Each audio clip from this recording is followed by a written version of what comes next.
They were like creatures I'd never seen before. Congrats on marrying my brother. Your dress is so cute. But don't you think mine looks better? Oh, come on. Saying that will just make the bride feel bad. It was supposed to be my happiest day. In the bridal dressing room, I was left speechless by my sister-in-law and mother-in-law, who made such comments with a sassy attitude. I was shocked, not only by their condescending tone, but also by sister-in-law's outrageous outfit. A dress so white, it could rival any bride's. Her plump thighs were visible through the silt, and she had fur wrapped around her off-shoulder design. Mother-in-law gazed at her daughter with such affection. My husband, on the other hand, looked at his family with cold eyes. I never imagined I'd face such blatant harassment on my wedding day. It was too much to process. Looking back, it's no surprise sister-in-law's matchmaking ended in disaster, given how she acted even at someone else's wedding. My name is Anaya. I was born in a coastal town and grew up in a typical household. When I went to a state university, I stayed with my maternal grandma, who lived nearby. Living with my beloved grandma, who had always doted on me, was my dream. Her well-maintained old house was a mix of Western and ethnic styles with a nostalgic atmosphere. I loved spending time on the balcony overlooking the small garden, chatting with grandma while munching on seasonal fruit. Even after getting a job, I continued living there. When grandma fell ill, I took care of the house, hoping she'd return. But that wish never came true. When it became hard for grandma to live on her own, she moved to a facility in my hometown. "I want to take care of grandma," I said. But she smiled and replied, "You've done enough. I want you, Anaya, to find happiness."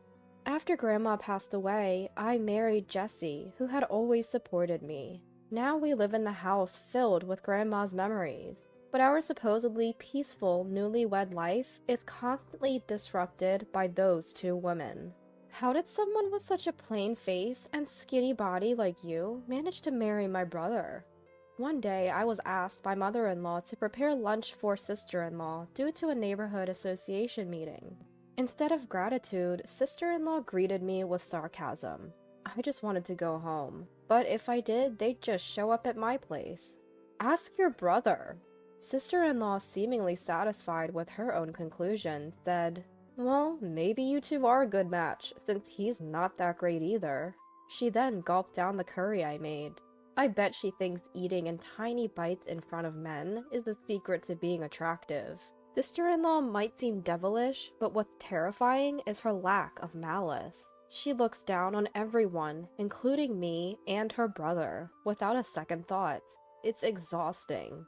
Mother-in-law, who raised such a sister-in-law, is of course a handful. Rather than disliking me, mother-in-law seems more interested in elevating her daughter by putting me down and bossing me around. That's why she calls me for such tasks. If I neglect her daughter, she'd either call non-stop or ring my doorbell incessantly. It's a living nightmare. Apparently, mother-in-law always said her daughter was her world and never really cared about her son, my husband. My husband claims he was never abused, but he also says he was never shown any interest. His father went on a work assignment 10 years ago and never returned, even after retirement. He still sends money for living expenses, so it seems neither mother-in-law nor sister-in-law care. My husband tries to address their attitude, but they don't listen. After all, in their eyes, he's just another person to look down upon.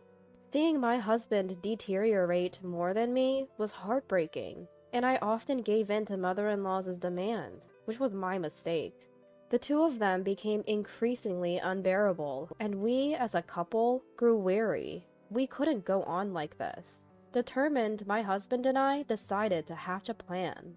Just as our preparations were almost complete, mother-in-law and sister-in-law unexpectedly showed up at our house. It was a hot summer day. My husband was at work. Reluctantly, I greeted them. "Hello, sister-in-law. What brings you here?"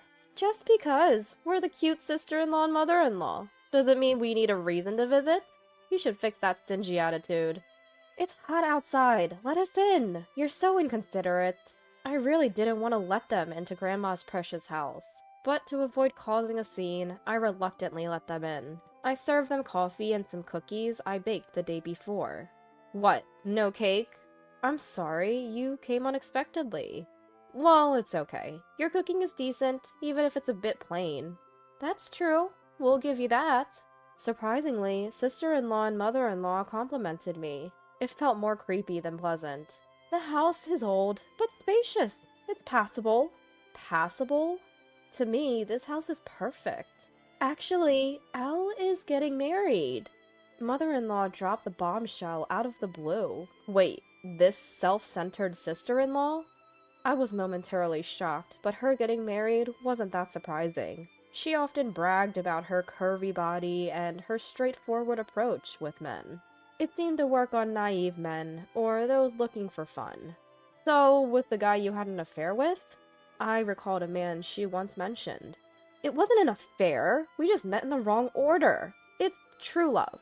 But no, not him. The one who approached you recently? I just noticed his intense gaze and approached him first. But no, not him either. Who, then? Elle met him at a speed dating event. He's a wealthy man's son. Mother-in-law proudly announced. That's right, I'm having a shotgun wedding with a rich guy. Good for Elle. Unlike your brother, who married someone like you. She added that she's already pregnant, not forgetting to throw in a dig at me. The speed dating event was about 3 months ago. She probably charmed an unsuspecting man. I feel sorry for him and his family. Did you break up with the other guys? Not yet. They all love me so much, I can't bear to tell them. It's inevitable. Elle is just so lovable. But what really satisfies Elle is money. I had a hunch, but still, I wonder if the child is really from that wealthy man. We want to use this house for our pre-wedding family introduction. Their ulterior motive became clear. I was so repulsed that I blurted out my response. No way! They glared at me, and to avoid a scene, I quickly tried to smooth things over. I didn't want to cause a scene, so I quickly tried to find the right words. I think the groom's family would prefer to see their future daughter-in-law's actual home. But our place is a bit messy, and it's a small apartment. Then clean it up, and stop smoking inside. But won't they find it strange if they're invited to the bride's brother's house? When I voiced my concern, sister-in-law said, You're not getting it. We'll just say this is Elle's family home. What if they find out the truth? As long as you and your husband keep quiet, it'll be fine. You're getting married. Pretending just for the introduction won't solve anything. Once we're married, he's mine. Plus, I'm pregnant. It's not that simple. You're so sweet to worry. Why not just make this house truly belong to Mom and Dad? Sister-in-law's outrageous suggestions left me speechless. Oh, Elle, what a great idea. This house is old, but we'll take it. This is my grandma's house. It's not just my decision. Don't you know? Once you're married, everything belongs to the husband's family. I've never heard of such a rule. Well, learn it now. What's yours is ours. So, next Sunday, we'll bring the fiancé and his family. Oh, and prepare a lavish and cute meal. Of course, we'll say Elle made it, and change the curtains to match Elle's taste. We're counting on you, sister-in-law. They left after imposing their desires and conveniences on me. All that remained was my seething anger and a pile of dirty dishes. I'm sorry. We won't let them use it. That night, my husband, after hearing the report, apologized with a heavy heart. Of course not. But even if we refuse, they'll just barge in. So, maybe we should move up our plan. I could tolerate the harassment directed at me, but I couldn't stand them disrespecting Grandma's house. We'll get back at them for all the bullying, so brace yourself. The next day, I made several phone calls. Despite the sudden change of plans, everyone was accommodating. I was truly grateful. Once everything was set, I called mother-in-law. Mother-in-law, I want to ensure Elle's wedding is a success. Can we have a bit more time? We're thinking of remodeling to make it suitable for the couple. Anaya, I misunderstood you. You are such a good person, but we have wedding preparations, so hurry up. I understand. We'll be ready in 3 weeks. Why don't you start looking for a wedding venue? You're so thoughtful, it's almost scary. But yes, we'll leave the introduction to you and focus on the wedding. Was this our first pleasant conversation? And probably our last. Those two fools won't suspect a thing. And they won't come to this house until the day. Alright, we're going to be busy from today. We had a tight deadline. We'd worked tirelessly, sacrificing sleep, but it was for our future. 3 weeks later, the day mother-in-law designated for the introduction arrived. My husband and I anxiously awaited her call. I could almost see mother-in-law's furious face as she dialed. At 10 a.m., my phone rang, displaying mother-in-law's name. I answered the call. Anaya, what have you done? Mother-in-law's hysterical voice pierced my ears. I thought you'd appreciate it. I prepared a perfect vacant land and meal for you and Elle. What have you done? She was probably hurling insults at me, but they weren't coherent. The place she took her fiancé's family to, claiming it was her home, was no longer Grandma's house. I had prepared a new home and meal for them, but it seems they weren't pleased. Mother-in-law's words were still incomprehensible. She probably wanted me to explain the situation to the other party. I'll do just that. I'm sorry if I upset you. Can you put me on speaker so the groom's mother can hear? I apologized to mother-in-law in the most submissive tone I could muster. The shouting stopped, and a refined voice of a woman came on. Are you Aaron's mother? It seems there's been a misunderstanding. Oh, not Aaron? My apologies. So, Aaron finally left his wife for Elle. Or is it Ivan? Phil. No. I listed all the men sister-in-law had been involved with. Anaya, stop it! With mother-in-law's loudest scream yet, the call ended. They were probably in the middle of a huge argument. Ugh, that felt good. Anaya? My husband, who had listened to the entire conversation, looked at me apologetically. I'm sorry for making you do that. I should have handled it. No, remember? I said I wanted to get back at them. One last time. For Grandma's cherished house? Come on, I've explained this. Grandma wanted me to be happy. I love that house, but you're more important to me than it. My mother, Grandma's heir, had planned to demolish the house, and it turned into vacant land. It wasn't earthquake resistant, and maintaining an old house is tough. I had insisting on living there because I loved it. But after marrying my husband and dealing with mother-in-law and sister-in-law, I changed my mind. I didn't want them to tarnish that house, but I didn't want to leave my husband either. So I wanted to say goodbye to Grandma's house, with fond memories. That's why I asked my husband to find a new job, and we prepared to move back to my hometown. We just sped up our plans. I had Grandma's house demolished and built a small doghouse in the middle of the vacant land, with a tag reading L. It was styled like a log cabin, which went slightly over our budget. I filled a small dish with the most expensive dog food from the pet store. Everything was ready. Grandma liked you. She wouldn't want us to break up because of that house. Anaya, I promise I won't waste the chance you've given me. My husband looked at me earnestly. I made this decision because I believed in him. 1.5 years has passed since then. After moving to my hometown, my husband, initially bewildered by the rough-around-the-edges fishermen in the neighborhood, is now even more beloved by them than I am. The coastal town's breeze and the seafood-rich dishes seem to suit him. The once pale complexion he had is now gone. Watching him joyfully devour grilled salmon for dinner fills me with contentment. Did you get any emails today? No, nothing recently. They're probably too busy. We haven't been in touch with my mother-in-law and sister-in-law since that incident. My husband's phone is the only lifeline to them.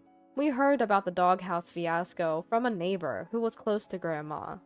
The house my mother-in-law and sister-in-law showed to Grandma was demolished, leaving only a lone doghouse. From a dog food dish, there was a luxurious scent of foie gras.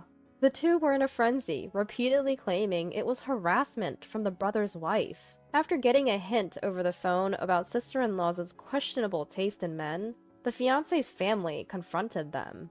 Panicking, the two couldn't give a straight answer. Later, the fiancé's parents hired a detective to investigate sister-in-law's behavior. Of course, they found nothing but lies and men. This led to a DNA test for the unborn child, revealing it wasn't the wealthy man's. The engagement was naturally called off. The baby's father turned out to be a man sister-in-law had pursued. He was apparently smitten with sister-in-law, delighted to have a child with her, and fortunately, they got married. However, the man's mother was a stubborn woman who adored her son. She was furious that her precious son was taken by an older woman with no morals, and demanded they live together. On the other hand, mother-in-law, upset about her daughter being taken, rented an apartment near the newlyweds and seemed to be in daily battles with the man's mother. Sister-in-law, who had planned to marry rich and live a luxurious life, now seems exhausted from being bullied by her mother-in-law and handling household chores and childcare. But there's a silver lining. Sister-in-law's husband adores the baby. So it's safe to say it's all on them. My husband's phone rings. Oh, it's an invitation for drinks from my father-in-law. Your dad is really fond of you, isn't he? I enjoy his stories, and my mother-in-law always prepares my favorite dishes.